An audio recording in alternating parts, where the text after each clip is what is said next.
नमस्कार, मैं विवेक शर्मा। पिछले हफ्ते आपके समक्ष उपस्थित नहीं हो पाया, उसके लिए क्षमा प्रार्थी हूँ। बंगाल के बाद एक महत्वपूर्ण राज्य, सबसे अधिक चाय का उत्पादन करने वाला, वही चाय जिस पर चर्चा होती है कि और अगर किसी का ध्यान नहीं गया तो वो है असम, जो कानून व्यवस्था की दृष्टि से नीचे से चौथे पायदान पर है, अर्थव्यवस्था की दृष्टि से ऊपर से 17वें पायदान पर खड़ा है और शिक्षा के स्तर पर 12वें पायदान पर खड़ा है। और भाजपा ने वहां एक बार पुनः किला फतेह किया है, जिसकी चर्चा बंगाल की चर्चा में दबके रह गई। उस पर चर्चा ना हो, यह तो नाइंसाफी है। 126 सीटों वाले राज्य में 102 एनडीए और 82 भाजपा ने अपने दम पर जीती हैं। इसमें दिलचस्प कुछ नहीं हो सकता कि चुनाव जीतने के लिए जो दांव यहां खेला गया वो अपने आप में बहुत कुछ बयान करता है। सामान्यतः घुसपैठियों को बाहर करना, हिंदू खतरे में है जैसे वाक्यों के आसपास घूमने वाली सियासत ने जो एक्सपेरिमेंट असम में किया है वो सफलता की सबसे महत्वपूर्ण सीढ़ी है। चुनाव जीतने का बेहतरीन फार्मूला 12 दिसंबर 2019 को सिटीजन अमेंडमेंट एक्ट CAA पास हो गया था। राष्ट्रपति की मंजूरी मिल गई थी, लेकिन उसके रूल्स या जिसे हम कहते हैं कि नियम वाली क्या नियम होगा, बनाते बनाते 11 मार्च 2024 हो गया। इसी मध्य अप्रत्यक्ष प्रक्रिया प्रारंभ हुई और 19 लाख लोगों को इसके अंतर्गत पाया गया। चुनौती यहीं खड़ी हो गई। इसमें केवल 7 लाख ही अल्पसंख्यक पाए गए, 11 लाख हिंदू थे। ये एक नई चुनौती सामने आ गई और हिंदू ही खतरे में आ गया। एक मशहूर शायर ने कहा है, एक दरवाजा बंद हुआ तो मलाल कैसा, नई राहों को खुलना भी जरूरी होगा। अब नारा बदल गया और मूल निवासियों को अधिकार का संरक्षण जरूरी है, असम की अस्मिता का संरक्षण प्राथमिकता बन गया। इस तरह के नारों से आगे बढ़े और 11 अगस्त 2023 को असम राज्य की डिलिमिटेशन का प्रस्ताव पारित हो गया। 16 अगस्त 2023 को प्रक्रिया शुरू हो गई, यानी कि मात्र 5 दिन में। यह पहला मौका था जब लगभग 50 वर्ष के बाद 126 सीटों के लिए डिलिमिटेशन प्रारंभ हुआ।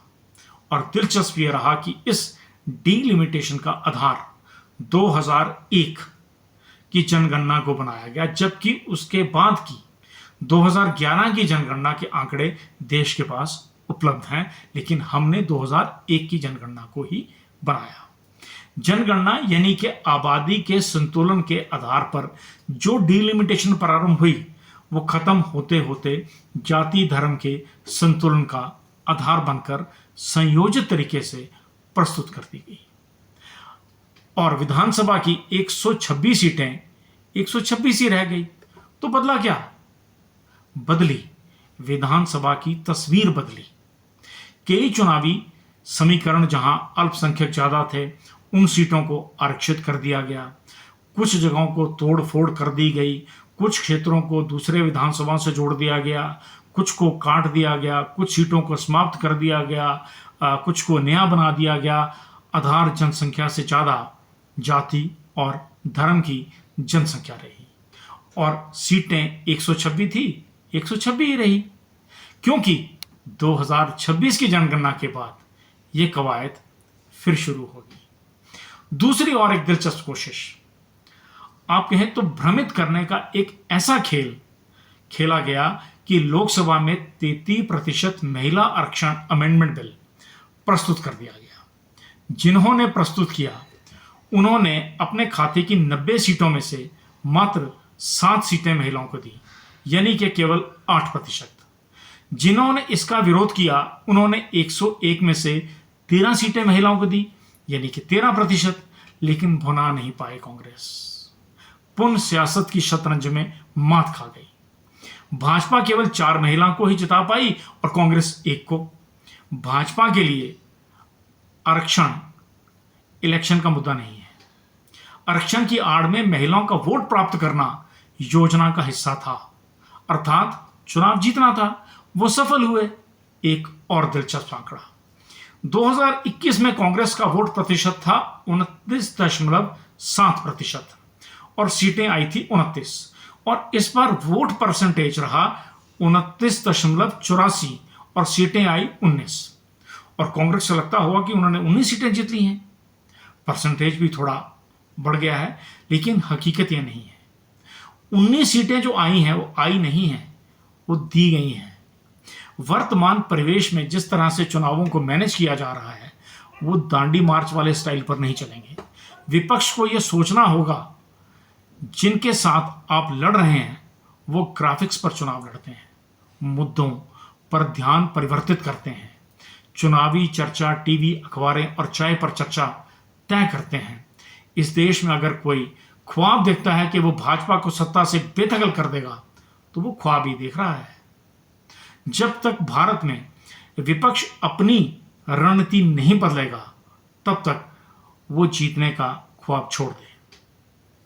पद यात्राएं करके, इश्यूज खड़े करके, रैलियां करके चुनाव नहीं जीते जाते, क्योंकि जिससे आप लड़ रहे हैं वो देश की डेमोग्राफी बदलने की बात करते हैं, और चुनाव जीतने के लिए विधानसभा की सीटों की डेमोग्राफी और टोपोग्राफी चेंज करके चुनाव लड़ते हैं। और विपक्ष चुनावियों को कटघरे में खड़ा करके अपने आप को शहीद बताता है। ये भारत के विपक्ष को समझना होगा, जिसे वोटर भी नहीं समझ सकता। भारत का लोकतंत्र विश्व के नक्शे पर दिखता रहे, उसमें विपक्ष दिखता रहे, यह सत्ता पक्ष ने जिम्मेवारी ले रखी है। हालांकि ये अब सियासत कॉरपोरेट हाउस हो गया है। मुफ्त की रेवड़ियां भी सत्ता नहीं दिला पा रही हैं, क्योंकि सत्ता की योजनाएं धरातल पर उतरने से पहले, जो सत्ता की योजनाएं हैं उतरने से पहले जनता में जिस कदर बेची जा रही हैं, इसकी मार्केटिंग की जा रही है, वो कॉरपोरेट हाउस वाले भी नहीं कर पाते हैं। हकीकत क्या है? हकीकत बड़ी दिलचस्प है कि आप लोकतंत्र की दहलीज पर खड़े हैं। विपक्ष के सामने सियासत का वैश्विक बाजार है, जहां आस्था, निष्ठा, स्वायत्ता प्राप्त संस्थान बिकने को तैयार दिख रहे हैं। अब यह विपक्ष को तय करना है कि वो इस प्रतिस्पर्धा में कैसे उतरेगा। नमस्कार।